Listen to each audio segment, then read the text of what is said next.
Hey there, beautiful souls, and welcome to another episode of Pain to Power. I'm your host, Jill Ripley, and today's episode touches on a topic that I have wrestled with many times in my own life. We're talking about how to return to love when life has given you so many reasons to doubt, to fear, and to be angry. And before we go anywhere with this, I want to say something clearly, gently, and with full understanding, empathy, and respect.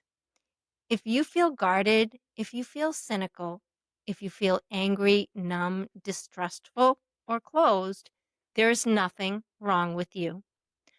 Those responses didn't come out of nowhere. They came from experience. They came from loss. They came from disappointment, betrayal, from moments where you opened your heart and paid a price for it.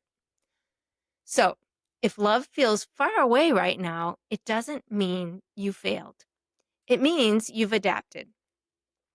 And the good news is that you are not destined to stay stuck in lower density emotions. Love exists deep within you. It's just been buried beneath layer upon layer of lived experience. And if you're open and willing to put in the work, it can be uncovered and flow freely in your life again. Most people don't stop choosing love because they're cold or broken. They stop because loving costs them something. And at some point, your nervous system learned that staying open wasn't safe. So you protected yourself. That protection might look like anger, hyperindependence, emotional withdrawal. It might look like staying busy so you don't have to feel.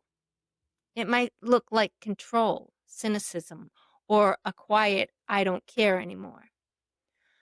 I know for myself, anger, hyperindependence, and a need to control have been some of my go-to safety strategies.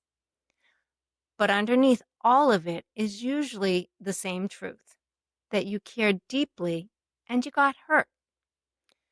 Life has a way of teaching us lessons that we didn't sign up for.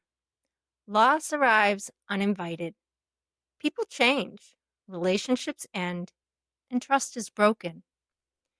Dreams don't always unfold the way that we hoped, and slowly, sometimes without even realizing it, the heart tightens. Not all at once, just enough to get by, just enough to survive. And here's the thing I want you to hear. Those responses once served you. They helped you to function.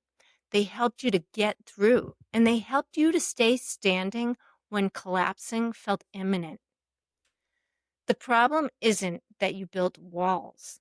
The problem is when those walls become permanent.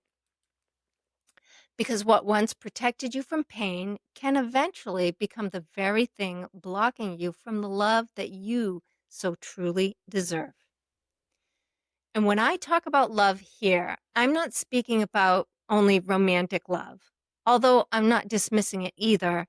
I'm talking about real connection, the way you relate to life itself, the way you meet the moment that you're in, the energetic place that you live from. When love leaves your heart, fear takes over. And fear doesn't just show up as panic. It shows up as suspicion, as control, as resentment, as constantly bracing for impact. Anger in particular tends to be misunderstood. It's not the problem, it's the messenger. Anger often arises when an unhealed wound is touched, when something unresolved within us gets activated. It's a signal that there's pain asking for attention, not something to suppress or act out, but something to notice. When we become curious about our anger instead of identifying with it, healing becomes possible.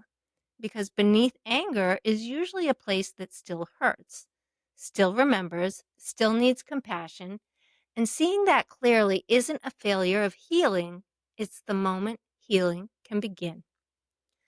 What we often misunderstand is what returning to love actually means. Because from my perspective, love has been misrepresented. We've been taught that love means tolerating harm, staying soft no matter what. That love means forgiving quickly, self-sacrifice, and silence. That love means ignoring your own boundaries. And if that's what love is, no wonder people turn away from it. But that's not love. That's self-abandonment. Real love includes truth, discernment, and healthy boundaries. Real love includes the courage to say no and protect your energy without hardening your heart. Love is not weakness. Love is strength without the need for armor. Returning to love does not mean trusting everyone again or reopening doors that should remain closed. It doesn't mean pretending that you're okay when you really aren't. Returning to love means choosing not to let what hurt you become who you are. And that choice doesn't happen all at once. It happens in micro moments. It happens when you notice yourself tightening and you choose to pause instead of pushing. It happens when you choose curiosity over judgment of yourself and others. It happens when you soften your inner dialogue instead of attacking yourself for how you feel. It also happens when you allow grief and love to coexist in the same space, because grief is proof that love existed in the first place. Love doesn't come back as a grandiose outward expression. It comes back as a willingness to stay present, a willingness to allow yourself to be open to new possibilities, a willingness to meet yourself with compassion instead of criticism. One of the most important places love returns is in how you speak to yourself when you're triggered. When fear arises, do you shame yourself for it? When anger surfaces, do you judge it? When sadness shows up, do you rush to get rid of it? Or can you meet those emotions with the same tenderness you would offer someone you love? I ask you to allow yourself to feel what you're feeling without judgment. Name the feeling. Breathe into it and allow it to settle. It will soften. It will release the tight grip it seems to have over you. This is where your power lies. Returning to love starts internally, because if your inner world is harsh, demanding, or unforgiving, the outside world will always feel unsafe. Love begins with allowing yourself to be human, with saying, "Of course I feel this way. Look at what I've lived through." And it's also recognizing that despite what you've been through, it is still possible to allow love to return. There's something incredibly powerful about letting go of the story that pain gets the final word. Pain changes us, yes. There's no denying that. But it doesn't get to decide the depth of your heart. Love after loss is different. It's quieter, slower, more discerning. It's less desperate. It doesn't chase and it doesn't beg. It doesn't abandon itself to be chosen. Love after loss is wiser, calmer, and deeper. And that kind of love doesn't need to prove anything. You may notice that your capacity for love now looks like gentleness instead of intensity, like presence instead of performance, like peace instead of passion. That doesn't mean that love is diminished. It means that love is matured. Returning to love also means allowing grief to remain part of the story. And grief doesn't only come from the loss of a loved one, although that's often the first thing that we think of. We grieve about relationships that ended even when we were the ones who walked away. We grieve careers we poured ourselves into that no longer fit. We grieve businesses that didn't unfold the way we envisioned. We grieve dreams that quietly dissolved, versions of ourselves that we outgrew, futures we once imagined so clearly we could almost touch them. And sometimes we grieve things that never fully came to be at all. All of it's real. All of it leaves an imprint. And none of it means that you're broken or stuck. It means that you loved, you hoped, you invested your heart in something that mattered.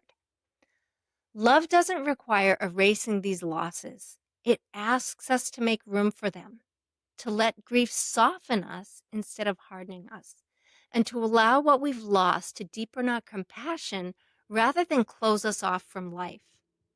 We don't heal by erasing what happened. We heal by integrating it. You don't have to get over what hurt you to return to love. You just have to stop letting it run the show. There's a quote from Peter Crone that I truly love, and that is, what happened happened, and it couldn't have happened any other way because it didn't. This one statement frees us from the need to endlessly replay past events over and over again in our minds. It gives us permission to let it all go, to see it for what it was, and to move forward. Another quote that drives this point home for me is by Dr. Wayne Dyer. The past is nothing more than the trail we've left behind. I can still remember the first time I heard him say this and the impact it had on my emotions. It's a very powerful statement. Love can sit beside sadness. Love can coexist with boundaries. Love can live alongside discernment. And choosing love doesn't mean you won't feel fear again. It means fear no longer gets the steering wheel. Sometimes returning to love looks like choosing neutrality instead of reactivity. Sometimes it looks like not taking the bait. Sometimes it looks like walking away. And sometimes it looks like staying open without abandoning your own sense of safety. Love is not reckless. Love is grounded.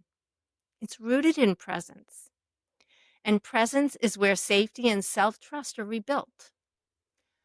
When you're here, now, you're not reliving the past or rehearsing for the future. You're meeting this moment as it is. And in this moment, you're okay. That's where love lives. Not in the stories, not in the fears, not in the what ifs. Right here. So if you're listening to this and wondering how to return to love, start small. Soften your breath. Unclench your jaw. Let your shoulders drop. Ask yourself, what would it feel like to just let go of all the fears, worries, and problems and sit in peace? Sit in contemplation of this question. No judgment, just noticing. Because love doesn't need to be dramatic. It just needs to be remembered. And it hasn't gone anywhere. It's been waiting patiently beneath the armor. Thank you for being here with me today. Thank you for your willingness to explore something tender and real. If this episode resonated, I invite you to sit with it. Let it unfold in its own time. And remember, returning to love doesn't mean becoming who you were before. It means becoming who you are now with tenderness. I'll see you in the next episode. Thank you so much for sharing your time with me today. I truly honor you for being here and for choosing to do this deeper work. If this episode resonated with you, I'd love to stay connected. You can sign up for my newsletter at empoweredbythestorm.com/newsletter. And when you do, you'll receive a free copy of my How to Love Yourself workbook as a thank you. My book, Empowered by the Storm, is also available on Amazon if you'd like to go deeper into this work on your own time. And if you're feeling called to more personal support, you can visit my website to explore private coaching and see if it feels like the right next step for you. Until next time, be gentle with yourself, trust your journey, and remember, your healing matters.